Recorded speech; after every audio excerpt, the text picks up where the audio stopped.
Welcome back to Fartknight Gamers. We are going to be discussing and reviewing the new Ursula raid now that we've had the chance to all play it many, many times. In addition, we're going to be answering this question. Sorcerer Apprentice Mickey, Steamboat Mickey, coming soon. Who is the next Mickey Mouse?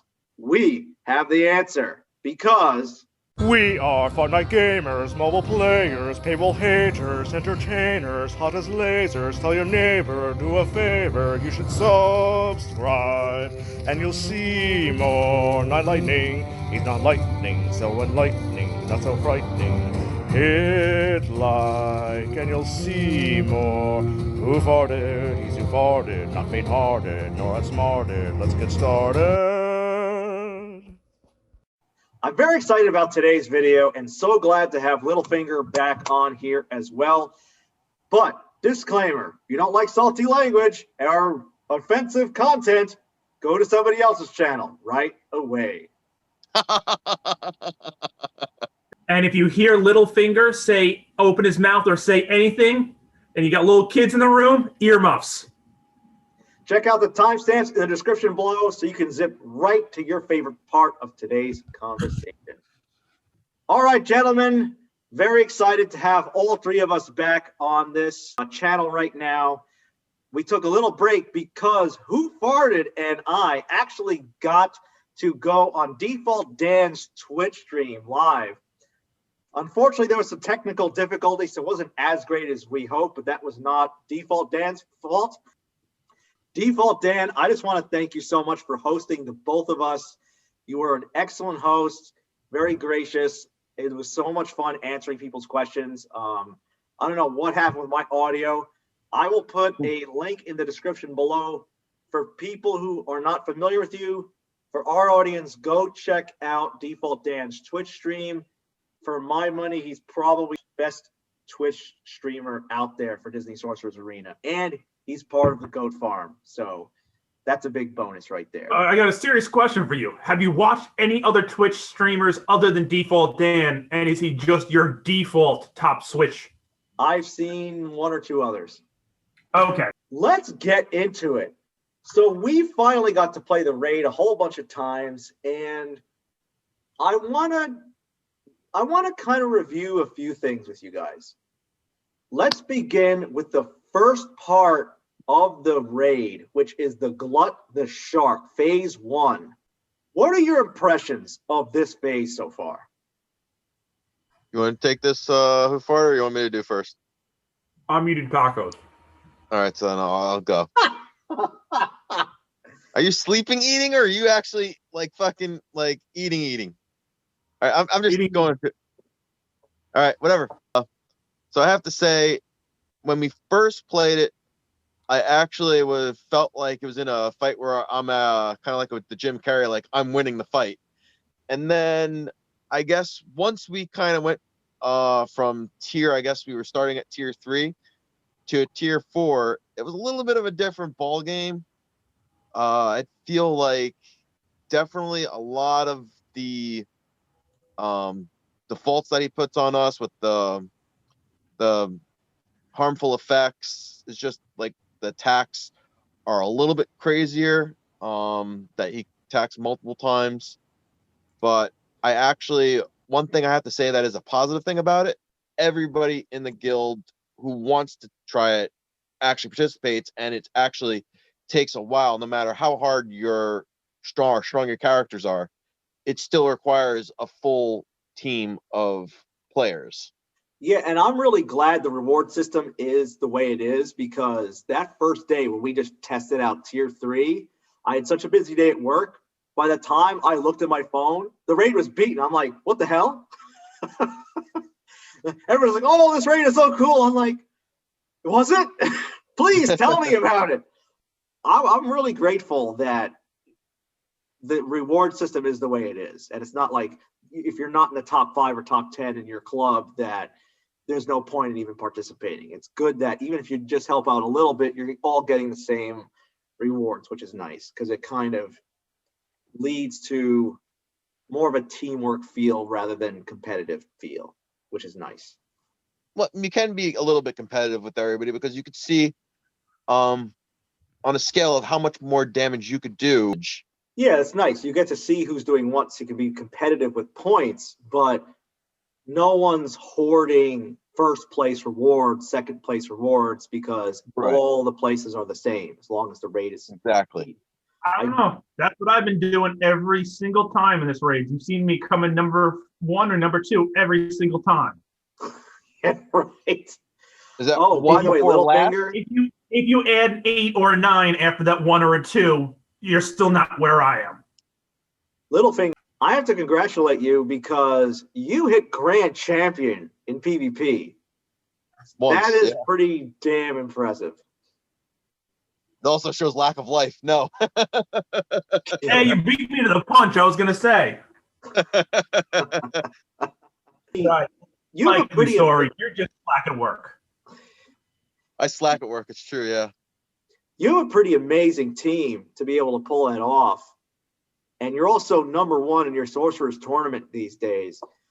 What was your experience bringing that kind of meta level team into the first phase of Glut the Shark? Well, I mean, first when I played it, I actually was doing it for when we started tier 4 the second time. I felt like my characters weren't doing really anything as much damage as I was doing in the last tier that we were playing of 3. But I would have to say that once they had the Big Hero 6 event came and I finally got to actually 7-star baymax, I was actually very excited to try it out, and I also tiered 7 him, hoping that it would extend the life of my characters during the first phase. But no, that wasn't actually the case, because basically he just still ate me. Does anybody think this is actually the hardest phase? Because I'm kind of tempted to say it is. I don't know if I'd say it's the hardest phase. I'd say Ursula's phase 4 is the hardest overall, unless you have someone that's going to immediately take out those tentacles, which a lot of people don't. Well, it's AoE. If they had good AoE people, I mean, I would say then yes. But I'd say overall, this is probably the hardest.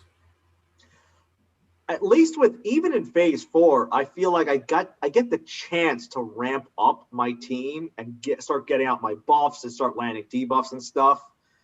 But with this first phase, I find I'm barely able to get a few turns in, and then all of a sudden, boom, one of my guys is dead. Well, one thing I don't really like is, as much as you put, like, Baymax does his thing where he cleanses everything and he actually gives everybody, like, protection and all that stuff, but against the shark it means nothing. It's like one quick, like, snap and all of it's taken away, and like just like a flash. Yeah, I think the timing of that last ability of his, you got to be really careful. So it's tough. It's I wonder if you almost want like a tank, but a throwaway tank, not like a Baymax, because you don't really want Baymax to just get eaten right away. No, exactly.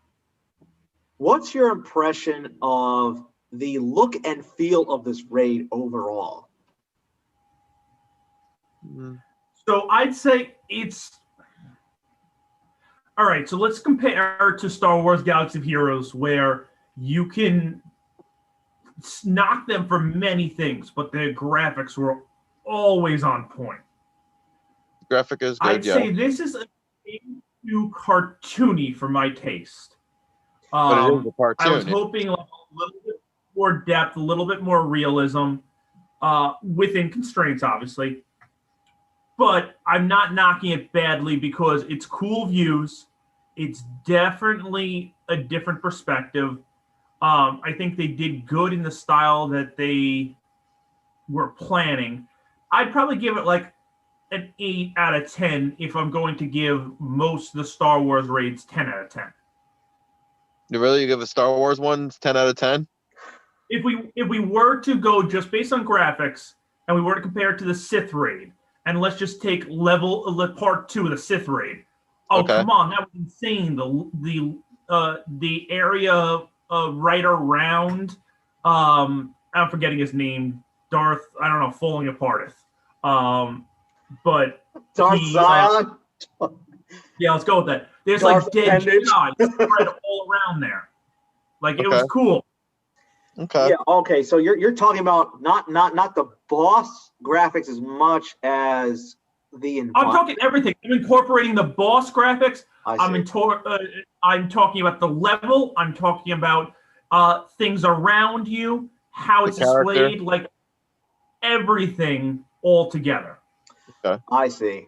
So, like, I guess your critique is that, and I can see that because two of the phases in this game, in this raid so far, Flotsam and Jetsam and Glut, the environment is pretty indistinguishable. And I think part of that is they're using the same color palette. You got these blues and purple, like it's very similar. Where I think things start to get mixed up a good bit once you hit phase 3. So there's not that much contrast between phase 1 and 2. So maybe that's one of the reasons. I don't knock it too much on that, just for the sheer reason of you wouldn't expect to see Glut the Shark and Flotsam and Jetsam in a dynamic environment by themselves if you were to go movie-wise.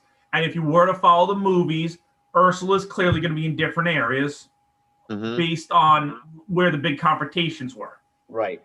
Yeah, that makes sense. Well, I feel like they could have mixed it up a little bit because you have poetic license to a degree. So it'd be kind of nice, Ursula's in her cave, but there's like that tunnel, that like really creepy dark tunnel that leads to her cave. I feel like they could have had something in there that was a much darker environment, or maybe even do something in Ariel's grotto, even though it's not story-wise accurate.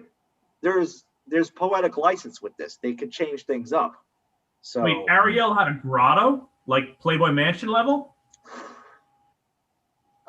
Yeah, Prince Eric hangs out in the undersea hot tub with his shirt off. Just how does he breathe? Waiting for Ariel to swim in. That now makes a lot more sense why he stuck around so much. He was pretty determined. There had to be a reason. So get access to the grotto. The mermaid grotto. Now you're going to watch that movie and look at it an entirely different way. Wow. No, I look at it kind of thinking, if he's actually going to be in the water with her, is he going to actually have legs, or is he actually going to also have a tail? Littlefinger's like, I'll be right back for a little while. He has a tail between his legs. Okay, so then he's going to be scratching his head trying to figure out how he's going to get his tail to her tail. It's terrible. How the fuck is this going to work? I mean, so, okay, here's honest question. I brought up this issue in the past, and I'll bring it up now. And this is definitely not a kid's channel. How do mermaids go at it? That's a good question. I have not played phase 2 that many times, so I'll defer to you, gentlemen. What was your impression of this phase? Boring. Thanks. Very short, but a little annoyance actually, because it felt like almost fighting a snake-like Jack Sparrow, I'd say, because of the charming. So, but instead of one turn, it's 2 turns of a living hell, actually, of your own strong-ass teammates attacking you. That's why I kind of said boring, because I thought the abilities were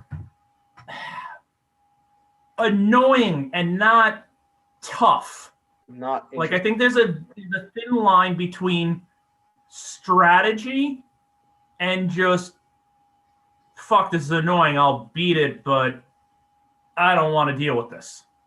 Now, WhoFartd? And I think it was borderlining on that. WhoFartd? I'd like to warn you, there have been some other people who've gotten in trouble for beating it while on Zoom, so you may want to rephrase that a little bit. It's boring while I'm beating it. Let me clarify for anyone watching. I was referencing beating the game. I am not Littlefinger. Oh. You don't like people to watch? He likes to do the watching.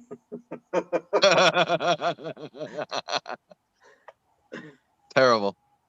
I actually like phase 3. I think that the contract, it's very interesting because actually in other, in Star Wars, like, you had the gate and everything, but, you could do the gate a couple of times. This actually, it's like, you sign the contract and you're like, do I really want to sign the contract? It's like, what happens if I don't sign the contract? What kind of bad things are going to happen to me? Then you think, what kind of bad things are going to happen if I sign the contract? So did you decline the contract? I've declined the contract twice, and then I've also accepted the contract a couple of times. But I felt like if I sign the contract, I just get turned into that little worm faster than if I don't sign it. But either way you look at it, I'm still going to turn into the worm and like get killed by a contract. So I was like, I'm just going to fucking sign the contract. So have you fulfilled the contract yet? Well, what do you have to do to fulfill the contract? Whatever she declares. So one of the I didn't really read it. I thought I was just signing a contract. Yeah, so one of the wonderful things, and I got to give a shout out to DefaultDan, because when we did his Twitch stream on that one, he revealed the contract before it was even in the game yet. So he got some advanced information. So thanks to him, we had some advanced warning of what we might be walking into. We didn't know the way it would be implemented, what phase, and if it was multiple phases or how it would work, but it was nice that he was able to share that. I really like the fact that it's random. You go in, and I think you have to heal 15 times. There's one where you have to crit with 3 different characters, and there's the other one of, is there a debuff one? Hit her with debuffs, right? Yeah, what if your character doesn't do any of those? then you are what they call SOL. There's what the hell is the other one? Smiling out loud? Am I doing that? What the hell's the other contract? Isn't there another one? I can't remember what the other one is, but you're right. There is another one. There's 4. There is another one. Heal. You stick your head between your legs and you kiss your ass goodbye. There's another contract. We don't want to hear about your foreplay, Littlefinger. You want me to play with my little finger? Heal, crit damage, debuff, Ursula. Oh, the other one is you have to have all of your characters, I think, above at least at 30% health or above. For how long is this? It's at the end of her 3rd turn is when you have to have that set. So now what happens if you actually fulfill the contract? Huge bonuses. Really? Yeah, huge bonuses. So if you fail the contract, like I got hit with my entire still team. turn you into a worm. If you fulfill the different contracts I believe different contracts have different bonuses. Like when I fulfilled the contract, my entire team got invulnerable and offense up. It's like for like 2 turns, I'm like, yeah, let's fucking do this. It was awesome. It was amazing. But if you fail the contract, it's bad news. You get like inflicted with. I think on one of them, I got inflicted with vulnerable for 2 turns for my whole team. So she's automatically critting on everybody all the time. I had one time where it was an auto kill. Oh, it was an auto kill. Jeez, that's crazy. But Littlefinger, going back to what you said, I agree. I think this might be the most interesting phase because of the contract. So you have.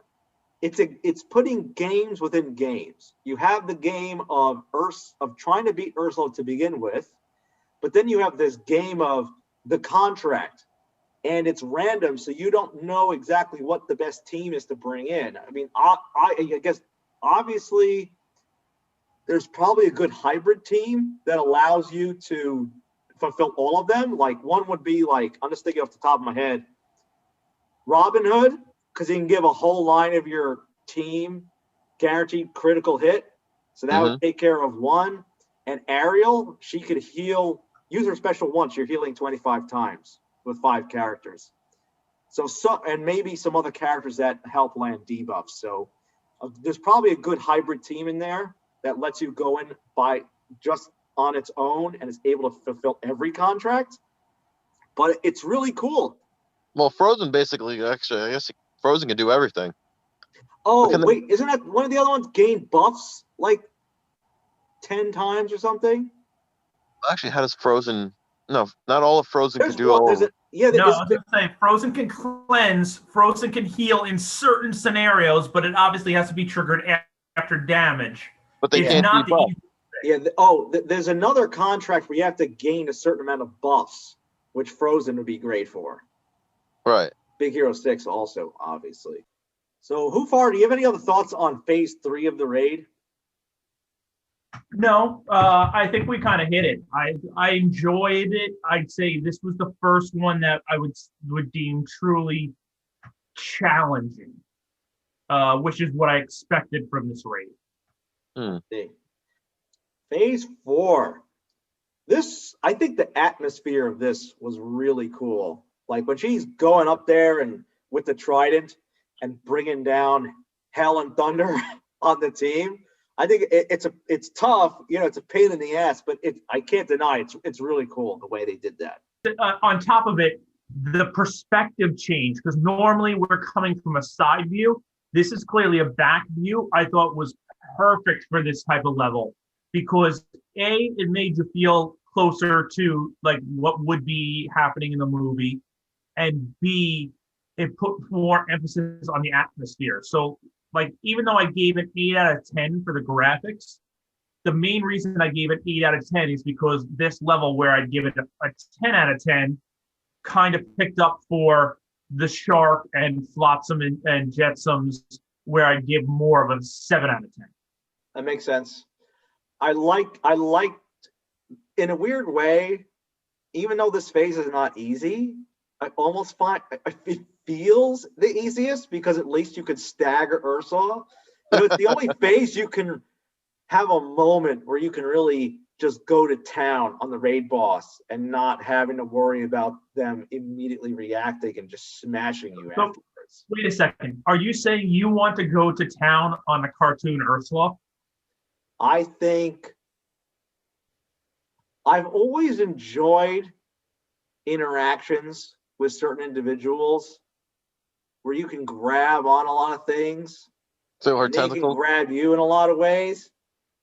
Ursula has so much more than the average woman, so much more to offer. How are you gonna explain those marks? So in other words, this is the closest you'll come to hentai?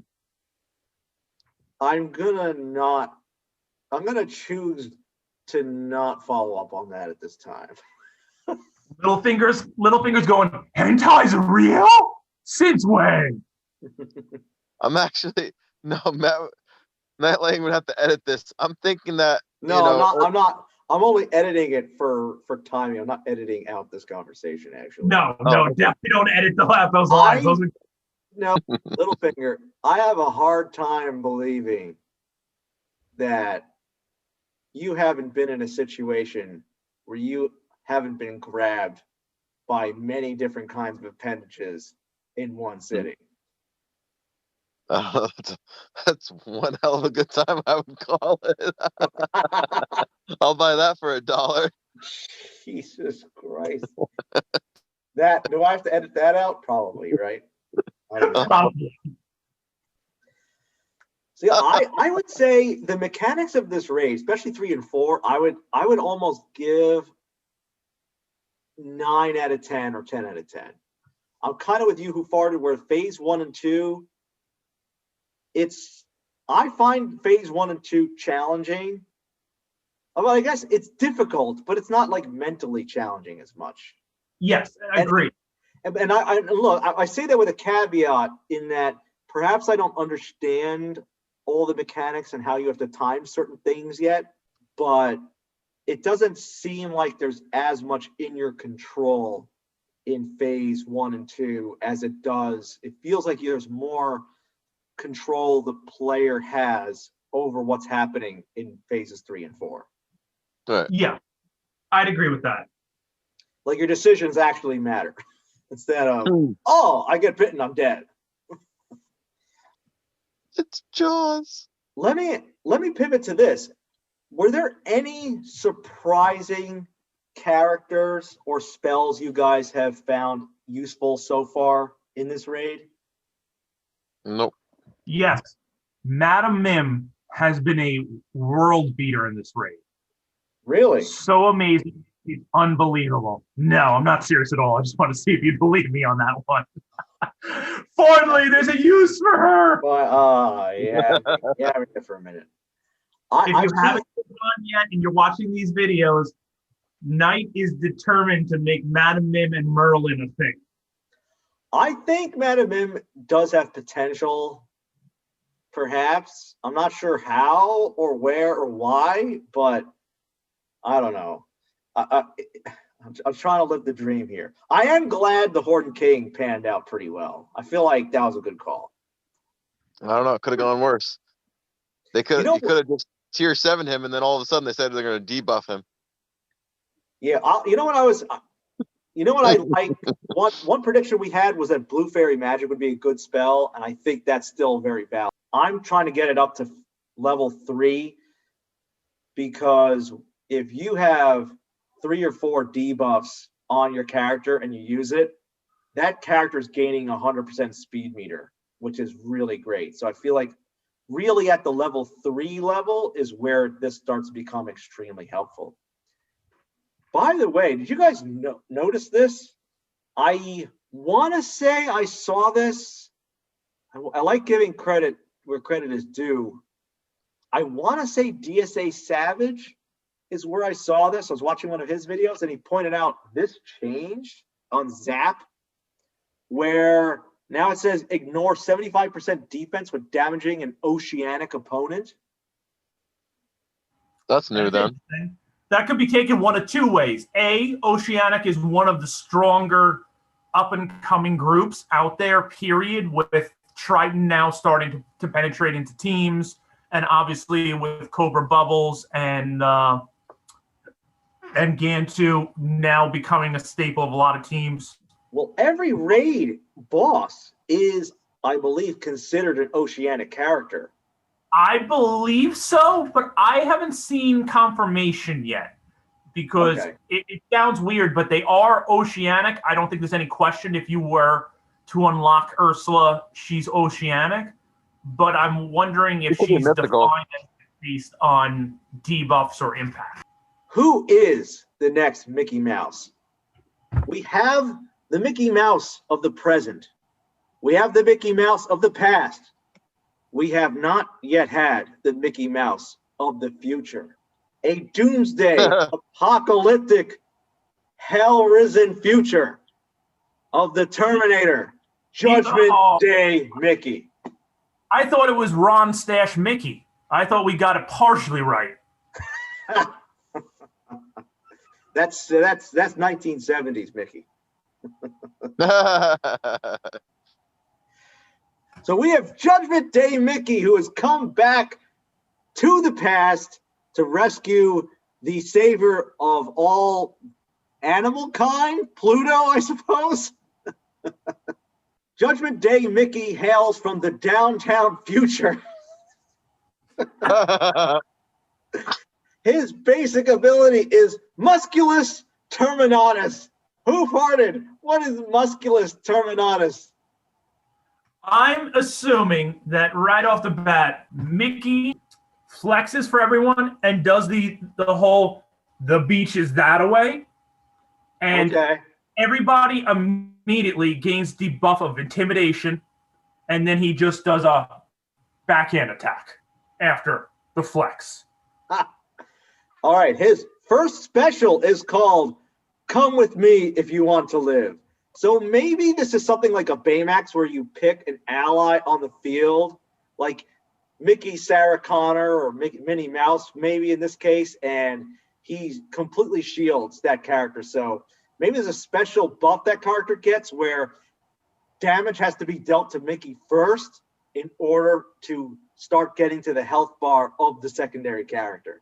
So that's exactly what I was thinking, but I was also imagining that it would be A, a shield, and B, a heal. So if you're part of the, let's call it the core 6 in Disney, that Mickey shields you and heals you completely. Come with me if you want to live. So his second special is called the Magic Kingdom of Skynet. So this is, the Magic Kingdom has had a makeover where it is now just killer robots roaming the city, roaming the kingdom, and it's not looking quite as enchanted as it has previously. It's kind of looking like a half-ass Matrix. Maybe this gives him some synergy with tech-based characters. So I think that he should have some synergy with tech-based characters innately. That's what I was assuming would partially be as part of his passive. But additionally, I would say that this probably gives across-the-board buffs to all his tech characters that gives them 20% defense, because the Terminator, as much as he was offensive, this is clearly T2 time period Terminator. So at the time, he was more protecting people than he was T1 kill everybody that's in the way. Yeah, so I'm assuming he gives 20% defense or 20% health increase to any of the tech characters. And I'm assuming that he buffs himself up, because whenever it came to Skynet, it meant it was a big battle. So he gives himself both defense up, offense up, and health up. Littlefinger, I'm going to pose this question to you. His passive ability is, I want your gloves, your shorts, and your motorcycle. As opposed to your clothes, your boots, and your motorcycle. Your gloves, your shorts, and your motorcycle. What does his passive do?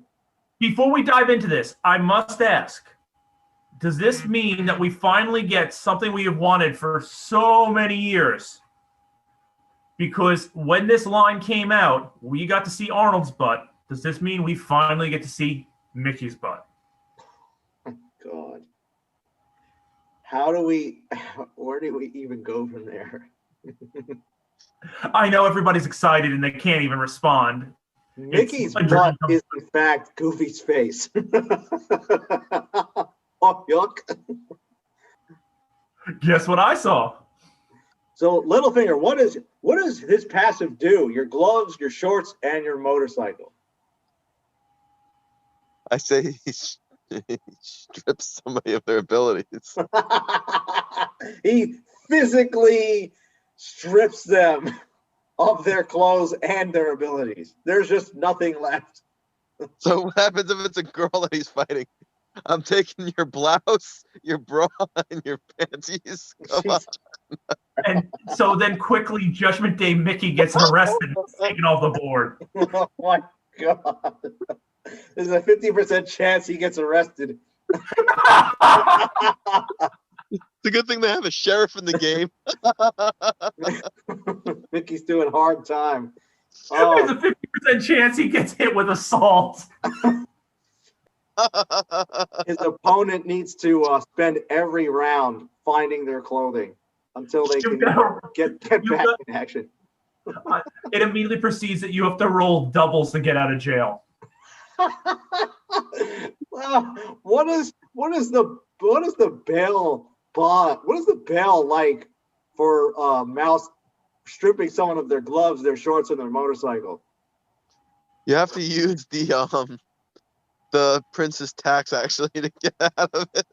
Well, let's also put this in context. Considering that one of his good friends, Donald Duck, walks around everyone without wearing pants, I'm assuming the cops are pretty liberal in Disney World. Disney World is a hippie commune. Exactly. Nudist colony.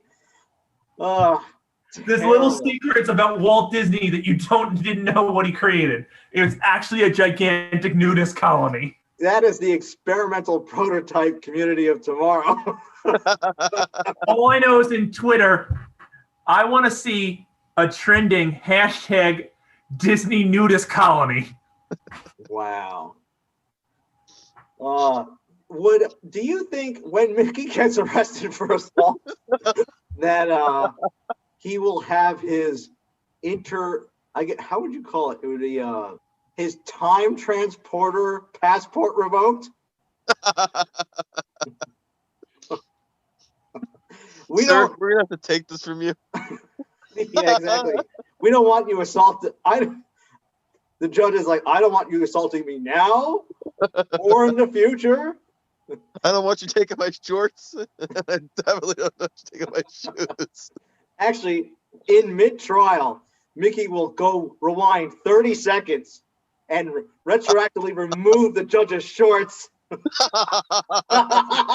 judge will have no idea what happened. until he looks down. I was going to bang on my gavel, but it seems it's not so safe anymore. Does anyone feel a cool breeze in here today? This robe is feeling drafty. What was the temperature outside again? Oh, that's awesome. Okay. Mickey's The brisk leadership. 96 degrees.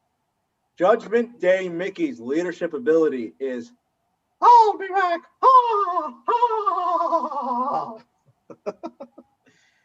The infamous thumbs up while being lowered into the pot.